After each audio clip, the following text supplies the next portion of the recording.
Olá, esta edição do programa Temas Educação vai tratar de um assunto que normalmente gera muita polêmica nas escolas, que é a questão da literatura na escola e a censura. Às vezes esse tema volta em algumas ondas, quando aparece alguma questão de censura por políticas públicas, alguns projetos de lei, mas normalmente não é tão debatido nas mídias tradicionais. E o que a gente vai fazer agora, como tradicionalmente é feito neste programa, é trazer pessoas que realmente entendem do assunto para falar sobre este tema. Para isso, nós convidamos duas professoras do Centro de Educação da Universidade Federal do Espírito Santo, a professora Maria Amélia Dalvi, que trabalha especificamente com literatura na escola, e a professora Débora de Araújo, que também trabalha com a questão étnico-racial e a literatura sendo aplicada nas escolas. Elas vão tentar nos ajudar um pouco mais a compreender toda essa problemática e provocar novas discussões sobre isso. A gente vai começar perguntando para a professora a Maria Amélia qual é o papel da literatura na escola e na educação em geral. Há sempre uma crítica de que há o livro didático, mas também a literatura. Para que serve especificamente a formação literária dentro da escola, professora? Ok. Quero começar agradecendo o convite, e a importância do tema. E, bom, especificamente a respeito da literatura na escola, o que é importante a gente lembrar? O que é uma questão fundamental? A literatura ela participa da formação humana. Antes de ser um conteúdo, antes de se constituir disciplinarmente, ela é importante para a formação humana, para a constituição da subjetividade, para a apropriação dos conteúdos culturais que circulam socialmente, para expandir a nossa capacidade de lidar com a complexidade do mundo. A própria questão, o fato de a literatura ser arte, ou seja, de ela não estar submetida aos usos ordinários cotidianos da linguagem, ela é fundamental para a gente, inclusive, se apropriar numa dimensão mais complexa da linguagem, que, ao fim e ao cabo, é aquilo que nos constitui como humanos. Então, antes de ser uma disciplina, antes de ser um conteúdo escolar, ela é fundamental para a nossa humanização, para que a gente tenha condições de aprender como é que os humanos, antes de nós e simultaneamente a nós, têm pensado a realidade e se inserido nela. Então, acho que essa é a primeira coisa que é bacana a gente destacar.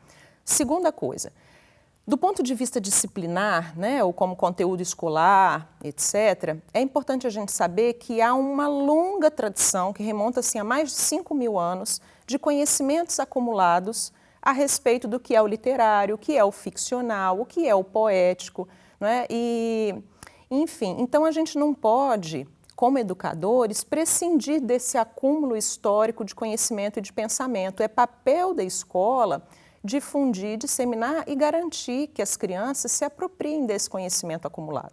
Então, eu acho que a literatura ela cumpre fundamentalmente esses dois papéis. E acho que tem um terceiro papel que não é exclusivo da escola, mas que perpassa a escola, que é a gente saber que a possibilidade de você tirar um tempo na sua realidade para lidar com o imaginário, com o simbólico, para sair de uma esfera meramente produtiva, técnica, enfim, submetida aos ditames do capital, ela é fundamental no sentido da gente sobreviver às agruras da nossa realidade. Então, eu acho que esses três papéis, eles são fundamentais e eles não podem ser negligenciados pelas escolas.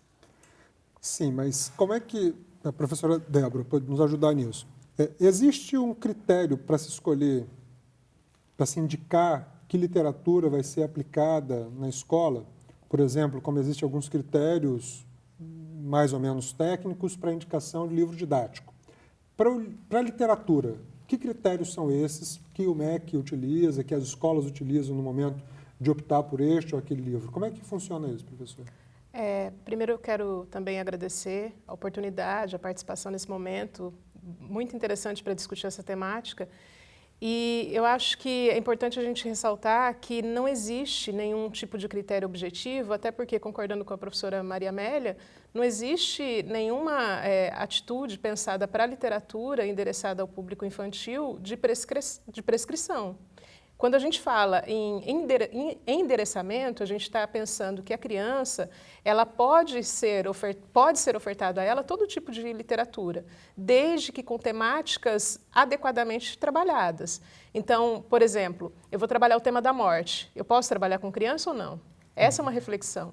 Se a gente vai falar que há critérios e a gente diz, não, a criança não pode ouvir ou não pode ler nenhum tipo de temática que relacione a sofrimento. E isso nós estamos nos posicionando numa perspectiva adultocêntrica, que a criança está submetida à vida cotidiana, com temáticas subjetivas, com temáticas que nós chamamos de sensíveis. Então, não é essa a questão. A questão mais importante é como esses textos são ofertados para a criança. Então, eu acho também que, inclusive, não há uma objetividade nos critérios em função disso. O MEC não estabelece em nenhum dos editais de compra, de aquisição de livros, nenhum tipo de critério objetivo nesse sentido, dizendo, olha, tal faixa etária, tal temática. A professora Maria Amélia ressaltou dessa importância e a professora Débora falou de um papel desse personagem que é esse mediador, que é a escola e o educador. Mas dentro dessa sociedade hoje, né, e já de algum tempo, que a literatura vem sendo cada vez mais deixada de lado, os jovens estão lendo menos, as crianças menos ainda. Assim, qual é o papel desse educador em fazer essa mediação? Tá. E mais ainda, será que esses mediadores, os educadores, estão preparados para isso, para fazer esse papel de levar a literatura para a criança? Assim, eu não sei se Débora quer comentar antes, mas o que eu penso é o seguinte, que o professor, ele antes de tudo, ele precisa ter um repertório de leituras, não é? E aí o que é que ele vai fazer com esse repertório de leituras? Como um leitor mais experiente e que conhece e maneja um certo corpo de conhecimentos, né, de noções, de conceitos, etc., esse professor ele tem um papel fundamental na seleção de obras que provoquem as crianças, tanto do ponto de vista estético, da qualidade do texto, da qualidade da abordagem temática, da qualidade das ilustrações, da própria qualidade editorial do material que ele leva. Então, ele tem esse papel de fazer uma seleção, não é? Quanto ele tem também o papel de progressivamente ajudando as crianças a desenvolverem um próprio critério estético, porque hoje a gente vê que muitas vezes o debate na escola é feito assim, as crianças leem um texto e na hora de falar sobre o texto acaba ficando no legal, gostei, não gostei, bonito, feio, chato, não é? E é preciso que a gente vá expandindo, como professores, o repertório dos nossos alunos para que eles possam falar sobre as leituras que eles fizeram e se posicionar em relação a elas. Não apenas numa posição passiva de acatar aquilo que a gente sugeriu, né, de endossar o gosto já constituído pelo professor, pela escola, mas de argumentar em defesa das próprias opiniões. Como é que o aluno consegue argumentar em defesa das próprias opiniões? Quando ele tem a oportunidade de falar e de ouvir outras pessoas falando sobre as leituras que fizeram. E aí depois, no momento posterior, de ler sobre as leituras que outras pessoas fizeram e as análises que as pessoas fizeram daquelas leituras. E é com os outros que a gente se forma a leitura. Essa ideia muito difundida do leitor como alguém isolado, né, que vive sozinho, que se abstrai do mundo para fazer leituras, o papel da escola é romper com isso, porque a gente se constitui como leitor junto com os outros, encontrando outras pessoas que vão nos indicar livros, que vão nos provocar, que vão fazer com que a gente repense a maneira como tinha lido um livro inicialmente, porque isso às vezes acontece, você lê um livro inicialmente, você tem um mal-estar, né? Você fica assim, ai... E aí, quando você ouve outra pessoa falar sobre como ela leu aquele livro, o que ela pensou, isso te ajuda a mudar o seu próprio posicionamento. Então, eu acho que o papel da escola é fundamentalmente esse, inserir a leitura como uma prática social, como uma prática que a gente realiza com os outros, e não apenas singularmente. Claro que no processo, eu também me desenvolvo singularmente, eu também me volto para as minhas questões subjetivas, mas elas não acontecem à parte ou em separado da relação social. Então, eu acho que o papel da escola fundamental é esse, garantir critérios de qualidade que passem pelas questões estéticas, pela qualidade temática, pela originalidade, pela provocação e pela possibilidade de debate e progressivamente garantir que as crianças tenham condições de se posicionar em relação às obras que são sugeridas e futuramente fazer as próprias escolhas com argumentos claros em relação a isso. Então, Débora, eu queria pegar num ponto que é bem da sua área de estudo. Essa subjetividade que vem ser atribuída ao professor que faz esse papel de mediação. Não pode estar aí embutida uma série de preconceitos que o professor traz com suas formações sociais, religiosas, e passar esses preconceitos para o estudante? Sim, por isso que, junto com essa perspectiva que a professora Maria Amélia coloca, eu também acrescento a importância da formação da mediação de leitura de qualidade. Eu acho que esse é o grande elemento hoje para quando a gente pensa a censura na literatura ou quando a gente pensa as possibilidades do sujeito ser representado na arte literária. Eu fico muito preocupada com trabalhos nas escolas, e isso eu, sendo professora, me coloco como professora de educação básica, que isso para mim é uma condição pessoal. Eu acho que independente de eu estar hoje no ensino superior ou não, eu sou professora de educação básica como princípio. E me angustia muito o cotidiano da escola, que nos prende a trabalhos pedagogizantes com a literatura. Então, por exemplo, na questão da diversidade étnico-racial, isso é uma alternativa muito comum. As pessoas, pela dificuldade de acesso à formação adequada sobre a educação das relações étnico-raciais, elas trabalham obras literárias que sempre vão tematizar a mesma condição das personagens, seja indígena, seja negra. Então, nós vamos ter fórmulas prontas de trabalho. Por isso que eu acho que hoje o grande debate sobre a literatura na escola deveria também passar pela qualidade da formação de mediação, seja da professora, do professor, seja do bibliotecário ou bibliotecária, para que a gente tenha um oferecimento de um repertório de literatura muito mais ampliado para as crianças. Porque essas fórmulas prontas, com livros cristalizados no nosso imaginário, eles podem reificar certas condições das personagens, sobretudo indígenas e negras. Porque quando a gente fala das personagens brancas, sobretudo para a literatura infantil, nós vamos ver diversidades de possibilidades de uma personagem branca ser retratada. Mas quando é indígena, nós temos uma imagem única. Quando é a personagem negra, nós temos a imagem única. Então essa vem sendo a minha perseguição como pesquisadora, de tentar fomentar esse debate na escola, na educação básica, para que as professoras e professores repensem outras possibilidades literárias de trabalho com a literatura. Professora Maria Amélia, assim, nesse momento social que a gente está vivendo, com várias dicotomias aparecendo, assim, isso é certo, isso é errado, tem acontecido na escola também de determinada escola usa determinada literatura, outra escola com outra linha ideológica usa outro tipo de literatura.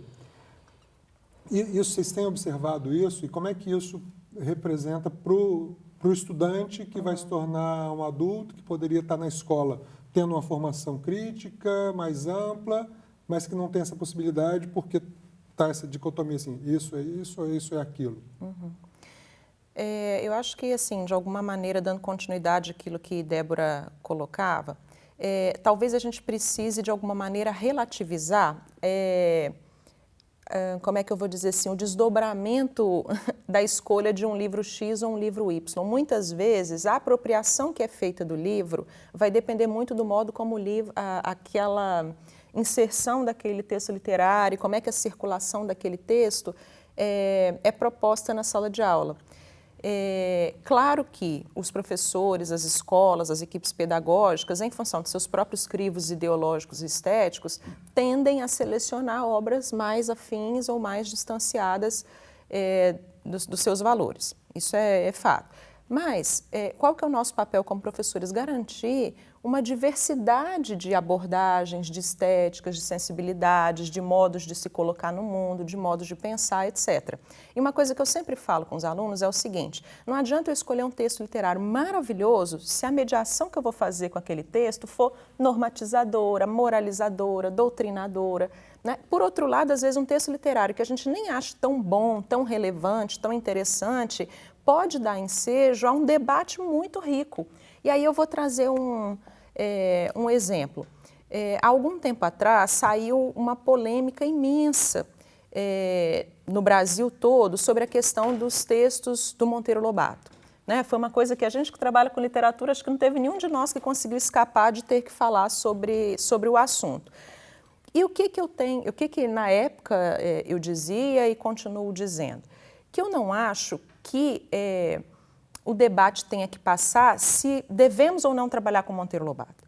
O debate tem que ser como é que nós vamos abordar com as crianças os temas difíceis, que foi aquilo que Débora falava lá no início, porque a gente não pode querer inventar para as crianças uma realidade que não existe, né? Falsear com as crianças como se a nossa sociedade não fosse racista, não fosse machista, não fosse eurocêntrica, não fosse uma série de coisas que a gente sabe que é. Então a gente não pode inventar para as crianças uma realidade que não existe. A gente, como professor, precisa garantir às crianças que elas tenham o apoio necessário, as condições necessárias para lidar progressivamente com a realidade que vai ficando cada vez mais e mais complexa e mais difícil. Então, o nosso papel como professores é esse. Claro que a gente faz as escolhas com base em crivos ideológicos, mas a gente também tem que se observar e problematizar nossa formação, nosso repertório, na direção de complexificando quem nós somos e como nós nos posicionamos no nosso trabalho pedagógico. Mas aí a gente chega na questão da censura. Quando chega esses temas difíceis, é mais fácil proibir de falar de algum determinado tema do que se esforçar para colaborar para que aquele tema seja melhor compreendido. E como é que vocês analisam isso? Quer dizer, não é um caso recente, isso vem ao longo de toda a história, que são as escolhas. Né? Quando se determina uma política pública, ou mesmo uma escola vai definir esse livro ou aquele livro, de certa forma está censurando o que ficou de fora. Assim, como é que isso é feito? Que níveis de censura são esses? Então, é importante também nós lembrarmos que recentemente nós tivemos uma grande perda nas políticas de fomento à literatura no Brasil, que foi o PNBE, o Programa Nacional de Biblioteca da Escola. É um programa que distribui anualmente milhões e milhões de livros de literatura para as escolas públicas brasileiras. E que até 2015 ele funcionou, de 97 a 2015 ele tinha uma amplitude, ele estava em expansão. Em 2015 ele é interrompido e agora nós não temos perspectivas. Existem algumas colocações não oficiais do MEC de que vai fazer uma adaptação, ele vai ser atrelado ao PNLD, que é o Programa Nacional do Livro Didático, vai ser vinculado à Base Nacional Curricular Comum, então isso ainda está muito nebuloso para nós. Mas o PNBE, ele tinha uma especificidade que era justamente de fomentar a produção de uma literatura para a escola que tivesse critérios variados, que tivessem alguns dos critérios que inclusive a professora Maria Amélia apontou, mas, sobretudo, de um cuidado com a diversidade temática. Só que nisso esbarra também questões polêmicas, como essa do Monteiro Lobato.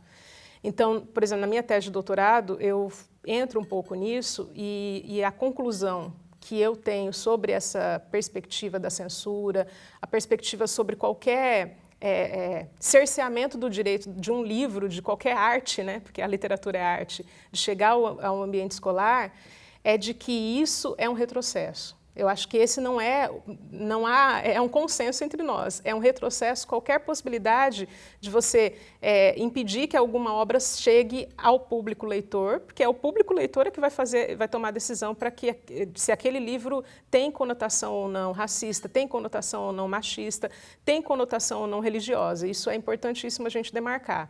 Mas é importante também trabalhar por um outro olhar, uma outra perspectiva que eu venho pensado, a partir de referenciais que eu uso, que é a coerência. Nós estamos falando de uma ética, de uma coerência, eticamente coerente, nós pensarmos uma sociedade diferente hoje, na contemporaneidade. Então vai ser muito difícil para uma criança, né, que a criança que foi pensada para um período era uma. As crianças, a própria ideia de infância era uma. Hoje nós temos crianças diversas lendo os livros. E quando essas crianças se deparam com textos que os agridem do ponto de vista da sua subjetividade, nós temos que repensar. Com isso eu não estou dizendo que eu defendo censura.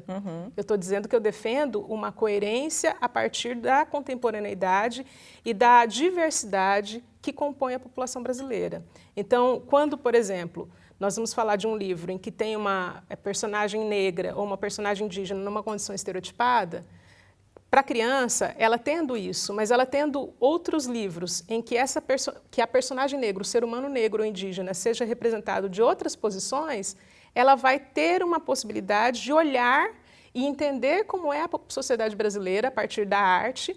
A sociedade brasileira se constitui de uma perspectiva racista, machista, homofóbica, misógina, e ao se constituir assim, a criança vai se formando. Ela vai lendo e vendo possibilidades diversas de ser representado. O problema é quando você fica com uma única imagem. Então, é por isso que eu bato muito nessa tecla. Eu uso muito a metáfora da escritora nigeriana Chimamanda Adichie do perigo de uma história única. Quando a gente fica apenas com uma única história para contar sobre um povo, sobre um grupo, nós estamos aí sim produzindo uma censura, porque daí a gente está cerceando as possibilidades de olhares sobre aquele ser humano, aquela população. Então, para mim é muito subjetivo, essa é uma linha muito tênue, mas ao mesmo tempo é importante você olhar toda a questão. A censura, do jeito que a gente tem visto, isso é nocivo. Mas existem elementos sobre o que deve, o que pode, o que podemos fazer para que a criança conheça a produção literária brasileira, que é preciso ser pensado com mais cuidado. E isso a gente talvez... Por isso que eu bato na tecla da formação de mediadores e mediadoras de leitura. Professoras, mas esse tema da censura não é novo. A gente tem uma vasta tradição de censuras no país, não só em períodos autoritários, mas em momentos religiosos também. Como é que é isso? Como é que é essa história da censura à literatura no Brasil? Eu acho que antes, talvez, da gente falar até da censura no Brasil, é preciso que a gente retome que isso é constitutivo em relação à própria história da literatura. Se a gente pegar, por exemplo, lá no Platão, ele já fala em expulsar o poeta da cidade, não é? Como aquele que, por meio da ficção, da imitação, teria uma participação na corrupção da cidade, tal como planejado. Aí a gente vai vendo que isso vai acompanhando, por exemplo, Ovídio foi expulso, né, e perseguido pelo poder. Enfim, isso tem uma longa tradição. Se a gente pensar em Safo de Lesbos, se a gente pensar, enfim, numa série de produtores de literatura, de escritores. Sócrates não foi morto? Exato. Não foi censurado. Exato. Então, assim, isso acompanha para e passo a própria história do pensamento e da produção literária. Isso é uma coisa. Agora, no caso específico no Brasil, a gente precisa lembrar sempre, por mais espantoso que isso seja, que até a vinda da família real no século XIX, quer dizer, ontem, né? A produção de livros no Brasil, a publicação de livros era proibida. Sim. Então, nós, diferentemente de toda a América hispânica, nós só tivemos editoras no Brasil e publicação e uma circulação mais sistemática de livros no Brasil no século XIX. Isso do ponto de vista da nossa Constituição como leitores, da nossa Constituição como um público pensante de literatura, uma tradição crítica, tem um impacto que a gente não pode desconsiderar, né? A gente era proibido de ter acesso aos livros aqui na colônia, então acho que isso também precisa ser lembrado.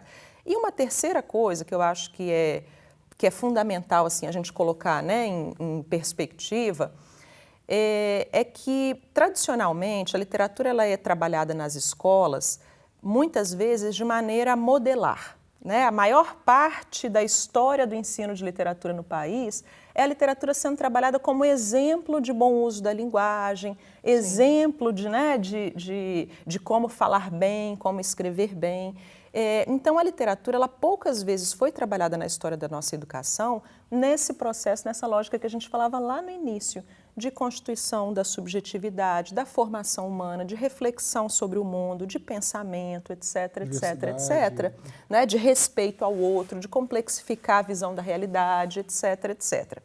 Bom, e aí eu trouxe assim até para mostrar algumas obras, né, frutos de pesquisa existentes no Brasil, que vão mostrando para a gente como que essa nossa história com os livros, com as publicações, com as editoras, ela é complicada, né? Esse livro de Lawrence Hallowell, O Livro no Brasil, Sua História, ele é super importante porque ele vai mostrando como é que foi difícil constituir um sistema editorial brasileiro, né? E a participação de grupos estrangeiros nessa constituição inicial, que muitas vezes o que faziam era traduzir obras publicadas na França, na Itália, na Alemanha e colocar em circulação no Brasil. Eu vou segurando aqui. Isso. Bom, tem um outro livro que eu acho que é bacana, que é esse aqui, impresso no Brasil, 2 séculos de livros brasileiros, que foi organizado pelo Aníbal Bragança e pela Márcia Abreu, publicado pela Fundação Biblioteca Nacional, que vai discutir não apenas a questão editorial, mas a circulação, a própria dificuldade que a gente tem no Brasil de circulação de livros e de impressos. Se a gente pensar, por exemplo, a literatura do Espírito Santo, já que a gente está falando aqui no Espírito Santo, se você quiser comprar um livro de um autor capixaba, é muito difícil, né? Nas livrarias de shopping, você não encontra. As livrarias de bairro foram fechadas. Não é? Então, assim, não só a lógica de publicar, mas de pôr em circulação é complicado no Brasil e eu acho que eles discutem isso de maneira bem bacana. Uma outra publicação que eu trouxe, bastante conhecida para nós na área de educação, que é esse livro da Circe Bittencourt, que hoje já é um clássico, Livro Didático e Saber Escolar, em que ela vai mostrar como é que o livro didático teve e tem, né, um papel fundamental no mercado editorial brasileiro e na constituição de um repertório, de um cânone. Quando a gente fala, por exemplo, né, da ausência de escritores africanos e afro-brasileiros no nosso cânone escolar, isso tem muito que ver com aquilo que, durante muitos anos, o livro didático produziu como currículo escolar, como conteúdo, etc., etc. E o último, que eu acho que é importante, que pode fornecer um subsídio legal, é esse do Flammarion Maués, Livros contra a Ditadura, em que ele fez um estudo das editoras brasileiras de oposição durante os anos de chumbo da ditadura. Né? Editoras que foram perseguidas, que tiveram seus acervos apreendidos, seus editores presos, que seus autores entraram numa espécie de índex, né, de autores proibidos. Muitos tiveram, às vezes, todo um lote editorial queimado. Né? Então, ele vai mostrando como é que foi fundamental para a resistência no Brasil a existência de alguns editores e editoras, às vezes, inclusive, clandestinos, né? Ou que conseguiam publicar 1 ano, 2, depois já eram fechados. Então, eu acho que tudo isso participa dessa nossa dificuldade social hoje de entender que a literatura não deve ser objeto de censura por parte de delegado de justiça, etc., etc. É preciso inserir esse debate num âmbito maior, né? Numa lógica maior e com uma complexidade maior. E aí, voltando no que Débora falava, os nossos professores, infelizmente, na formação inicial, não têm acesso a essa complexidade da discussão. Né? Muitas vezes a gente restringe a formação de mediadores às estratégias do trabalho pedagógico, sim, sem contextualizar historicamente essas questões todas e, portanto, simplificando, como se fosse meramente uma questão pedagógica, quando não é. É uma questão muito mais difícil. Eu gostaria de acrescentar também... Deixa eu só complementar um aqui, porque ela foi tímida, mas não falou que tem Leitura de Literatura na Escola, que é um livro dela, organizado por ela, que também é recomendado, mas ela não quis trazer por timidez. Eu queria acrescentar nessa questão do mercado editorial, na contemporaneidade a gente vive algumas questões que muitas vezes a gente está interpretando de uma forma equivocada. Por exemplo, a educação das relações étnico-raciais fomentada pela Lei 10.639, de 2003, que torna obrigatório o ensino de história e cultura afro-brasileira nas escolas, e posteriormente a 11.645, que acrescenta a educação, a formação sobre cultura e história indígena, ela, de alguma forma, movimentou o mercado editorial brasileiro. Com isso, para muita gente, a interpretação é de que essas duas leis elas estão produzindo uma literatura politicamente correta, vamos dizer assim, para atender essas demandas. E essa é uma questão muito importante para a gente pensar, porque não necessariamente isso tem acontecido.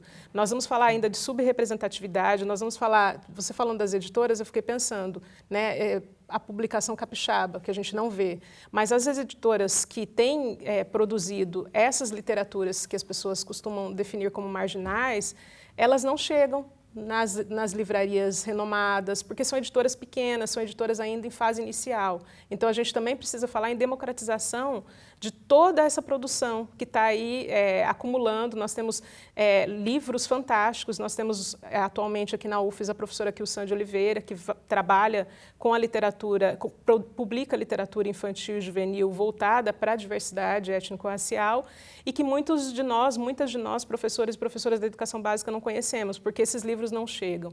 Então, a gente também precisa repensar a própria organização do mercado editorial e de como essas editoras, sobretudo as maiores, de alguma forma aglutinam todo o poder simbólico de compra desses livros, de venda desses livros para o Ministério da Educação. E isso, quando eu digo, eu estou dizendo a partir do Programa Nacional de Biblioteca da Escola. Agora, com a interrupção dele, nós vamos viver uma nova configuração e é importante a gente ficar atento. Se as grandes editoras tinham acesso, tinham melhor aderência e maior entrada nas escolas, né, que são milhões investidos na compra desses livros, agora com este programa, com o fim ou com a interrupção desse programa, qual vai ser o panorama da literatura distribuída para as escolas? E, sobretudo, esses livros das literaturas chamadas de marginais ou as literaturas contemporâneas com temáticas da diversidade, será que vão entrar? Se já havia uma dificuldade para esses livros entrarem, será que agora eles vão entrar? Então, essa é uma questão também muito grave para a gente pensar sobre como vai ser o futuro e, pensando em censura, que tipo de livro que vai sobrar para a escola? Que tipo de livro que vai sobrar nas bibliotecas das escolas? Professora, a gente falou aqui, então, de políticas públicas, né, MEC, secretarias, escolas, bibliotecas, editoras. Mas e como é que fica aquele mediador mais próximo ali da criança, que são os pais, quando chega na livraria, normalmente com aquelas estantes bonitas, bem expostas, que as editoras pagam para estar ali, bem posicionadas daquela forma. Como é que o pai pode saber que livro indicar para o seu filho, dar de presente para o filho, além daquele que já é indicado na escola, que tem uma certa mediação, um certo critério? Assim, que mecanismo é esse que o pai pode ter para saber que livro indicar a seu filho, sendo que os pais normalmente não têm uma tradição de leitura?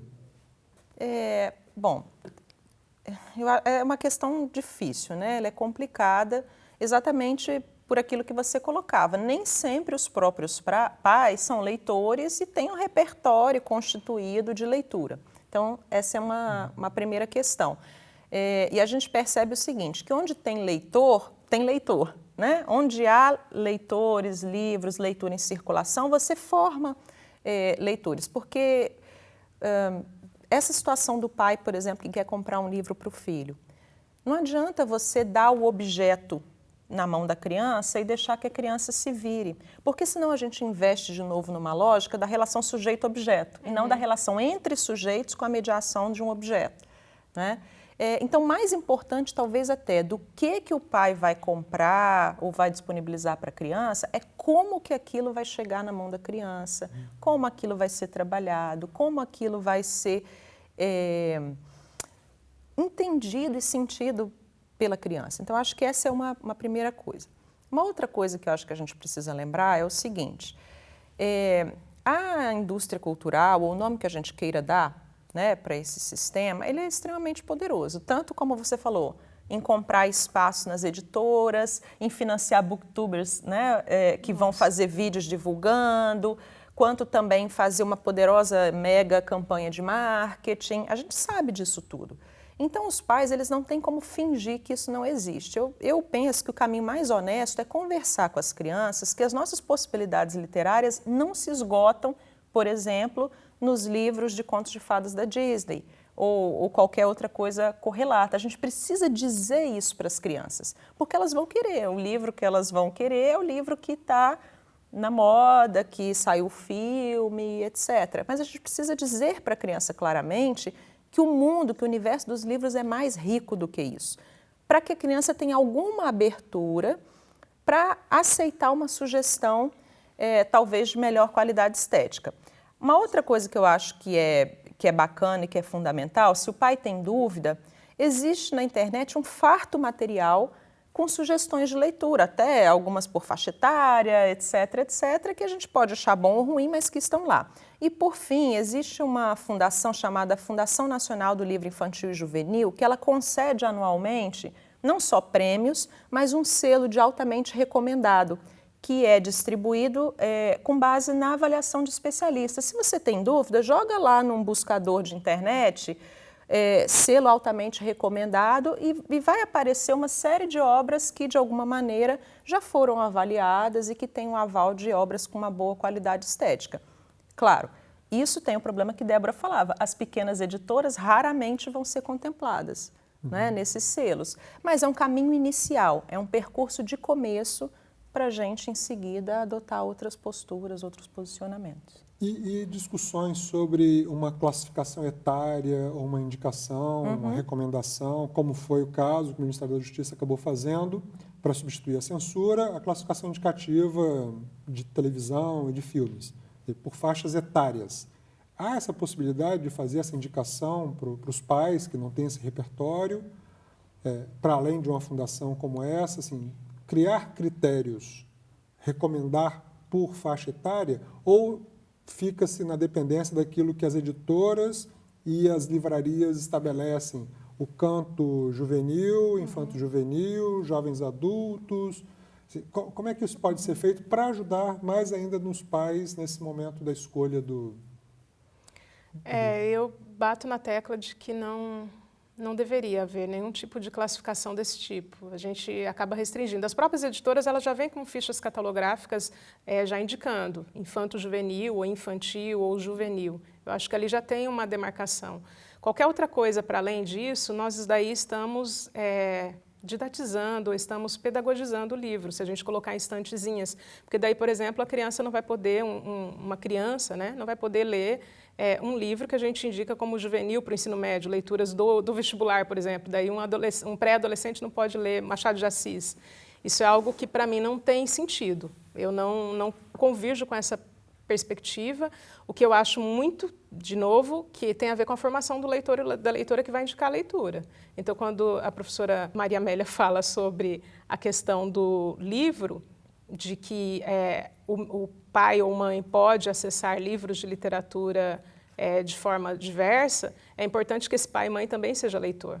Então, eu acrescento que um dos critérios também para a escolha do livro é ler antes, é acessar literatura antes, é conhecer outras ferramentas. Eu acrescento também um grupo de pesquisa que está se consolidando na questão da diversidade, que é o Literalize, lá na UFSC, com a professora Eliane Debus, que ela também faz ela é um dos membros da avaliação do programa da distribuição de livros do mercado editorial brasileiro, e ela tem uma catalogação de livros que vão ter essas temáticas das diversidades. Então, acho que a gente tem que buscar caminhos. O pai, mãe ou as próprias escolas têm que buscar as suas próprias formações de leitura. Os adultos e adultas têm que se formar como leitores e leitoras também.